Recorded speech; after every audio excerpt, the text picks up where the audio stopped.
A good 𝗟𝗘𝗧 Parshat 𝗧. Welcome back to Parnasa Insights on the Parsha. We'd like to welcome our Torah Anytime and other listeners around the world. Today's idea is really being shared Leil HaSeder, the good 𝗀𝗘𝗧, Yosef, Rafael ben Chaim. So I still remember I was sitting in this class. It was one of the first chinuch classes that I went to. My kids were, I think, 4, 3, around that age. And the person who was leading the class, one of the big masters of chinuch, Rav Dov Brizak, he gave the opportunity for people to ask questions. And I remember sitting there and looking behind and seeing this gentleman. He was older than me and seemed like his kids were older. And he raised his hand and he was sharing. He said, "Listen, I want to tell you what happened. And I was sitting there on Friday night and it was a long week. And all I wanted was just to be able to have a nice, quiet, and enjoyable meal." And the whole entire classroom, like 50 people, just broke out in laughter. It was very validating. It was like, what a nice, quiet, enjoyable Shabbos meal. And it was eye-opening for me. It's a funny thing, each one of us, and somehow we just keep doing it over and over again. There's this imagination of how things should be, imagination of how things could be, obviously the way it is in everyone else's home, except for ours. And when we think about 𝗀𝗧his Mitzrayim, that night, 𝗀𝗚liche Mitzrayim, what should it have looked like? Can you imagine being there, mamish, Leil HaSeder, sitting there with Moshe Rabbeinu?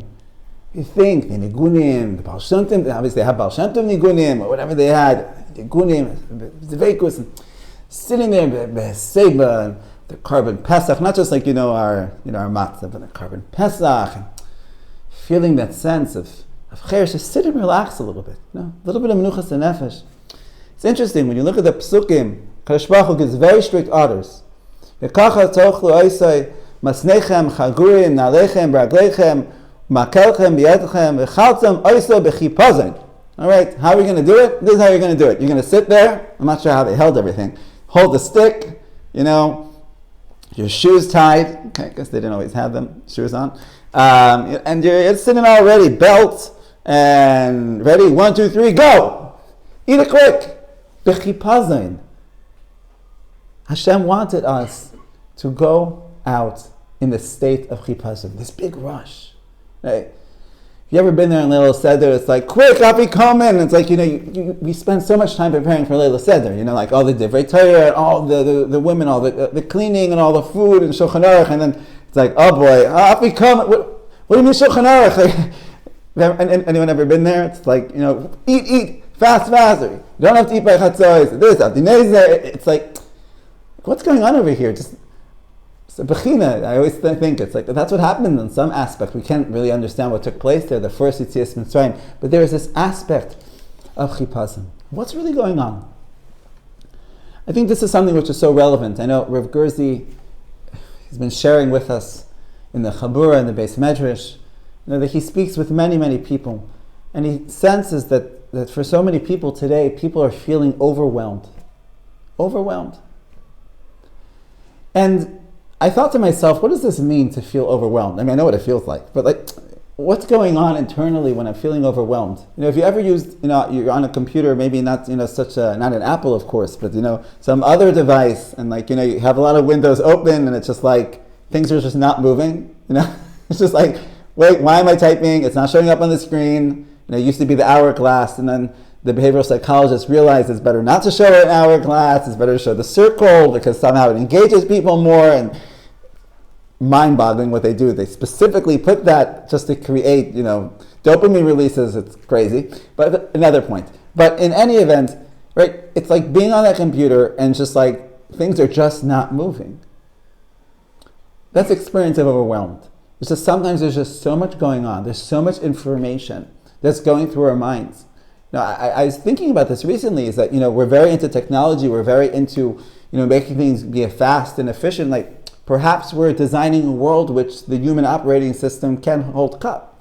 We can't function well with the world that we're creating. And the truth is that within this experience of feeling overwhelmed, I think what's going on, at least within my own experience, I believe it's true, is that we all would deep down love for our gashmias, all of our issues with work and with finance and our logistics and our ruchnias too. Our ruchnias, so let's be honest, we just want it to work out the way we think it's going to work out. We know Hashem's infinite, but if only Hashem and you're infinite, you could just somehow work out that your infinite intelligence works aligned with our finite intelligence. You could do that, right? God, so why don't you just do that for me? And I think that the idea of the Geula coming b'chipazon was dafka, because what HaKadosh Baruch Hu was giving over the message, and once again, Geula's Mitzrayim is the makar of all Geula, and this is what Bnei Yisrael had to go through, was to recognize is that when Geula happens, it's something which is beyond our capacity to process. It's going to happen b'chipazon. It is going to happen as much as you prepare. No, I want it to take place b'chipazon, because when HaKadosh Baruch Hu is bringing Geula, it is something which is beyond our capacity to understand. And what this means for us in our day-to-day life of being overwhelmed, right? It says that we have this zechira, one of the zechiras that the Mekubalim bring down, that we should say every day. We have a zechira of Yetzias Mitzrayim. If you look at the psukim, the pasuk which is brought down in most nuschos, is the pasuk in the Torah that says, "Leman tiskar es yom tzeischcha me'eretz Mitzrayim kol yimei chayecha." That Kadosh Baruch Hu wants us to remember the day that we went out of Mitzrayim. And what that means, one understanding, is that Kadosh Baruch Hu doesn't just want us to remember that we went out of Mitzrayim. He wants us to remember what that day was like. What was the experience of going out of Mitzrayim like? And if you look a few words in the psukim, right before it says Leman Tiskar, the pasuk says, Ki b'chipazon yatsasa miMitzrayim. Because I took you out b'chipazon. And HaKadosh Baruch Hu wants us to remember this. Because throughout our lives, we're going to encounter experiences which there's so much going on, in which we feel like, gosh, I'm freezing up over here. My operating system is not able to handle it. And it's really a choice for us how we're going to experience this. One way of experiencing it is feeling overwhelmed. Feeling overwhelmed because what that means is that there's too much going on that I am not able within my own operating system to process and see how everything is going to work out the way that I think it's going to work out. I'm not able to, even with all my notifications and my calendars and integrations, it's just everything's beeping. It's just not working out. I can't keep up. Another way of experiencing that is recognizing is that if we have that feeling of overwhelmed, it seems that there's so much going on, things are moving too fast, that this is Geulas Hashem. This is HaKadosh Baruch Hu being present in my life. And therefore we're able to translate that experience for us in a different way. There's a Torah they say over the name of the 𝗀𝗃𝗃. The 𝗀𝗃𝗃 said, it's a favorite Torah of mine to say over, that's Hashem. I always try to be able to actually live it a little bit. The 𝗀𝗃𝗃 said, I wouldn't believe in a God that I could understand.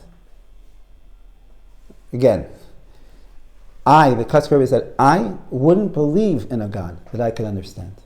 And what the Rebbe was saying was that I know who I am. The Rebbe, 𝗀𝗃𝗃, I can't even understand what the 𝗀𝗃𝗃 was. But he was saying, at the end of the day, I understand that I'm a finite intelligence. I'm going to believe in a God that I can understand him? What a joke. If I can understand the way Hashem works, if I can understand the way Hashem's chachma, if I can understand how Hashem's going to do anything, I'm not going to believe in him. That's a God. I can believe in my friend. I can only believe in a God in which I don't understand. So the fact that he couldn't understand, the fact that things were going on beyond his comprehension, b'china of chipazon, that didn't cause distress. That didn't cause frustration. That didn't cause anger. That was, now I know HaKadosh Baruch Hu is present in my life.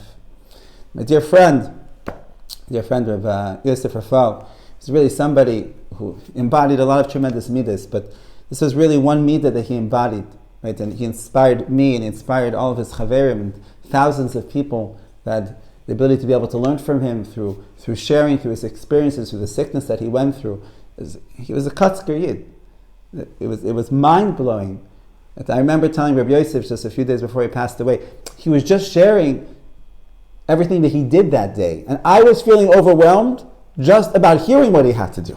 Just hearing what he did was, this didn't happen, and this appointment, and that happened. And I actually felt overwhelmed. I couldn't hold up. It was like with what he was saying. He went through it. But everything that he went through was with such an emunah and such an anava that he knew that, yes, I don't understand what's going on right now, but that's okay. Because I understand that HaKadosh Baruch Hu is big, HaKadosh Baruch Hu is infinite, HaKadosh Baruch Hu loves me, and this is something that he brought all the way, really through the fabric of his being, all the way to the end. I give us all a bracha that we should learn from Rabbi Yosef, and each time that we do this, each time you experience an overwhelming experience in your life, and you're able to stop yourself for a second and say, wait, this feels like 𝗀𝗘𝗧. HaKadosh Baruch Hu is here. HaKadosh Baruch Hu is big. Each time it should provide you with more menuchas nefesh. It should provide you with more munah. It should be a 𝗧his. It should be a 𝗧his for Rabbi Yosef, Rafael, who really embodied this. And if we do this, we'll be able to live with more menuchas nefesh. So HaKadosh Baruch Hu wanted us. He wanted us. He tells us over and over again, Kinderlach, don't forget 𝗀𝗧his Mitzrayim. It's not just a textbook. It's not a historical experience. And the way of 𝗀𝗘𝗧 is really a way for us to be able to feel safe even in the most challenging situations. Have a good Shabbos.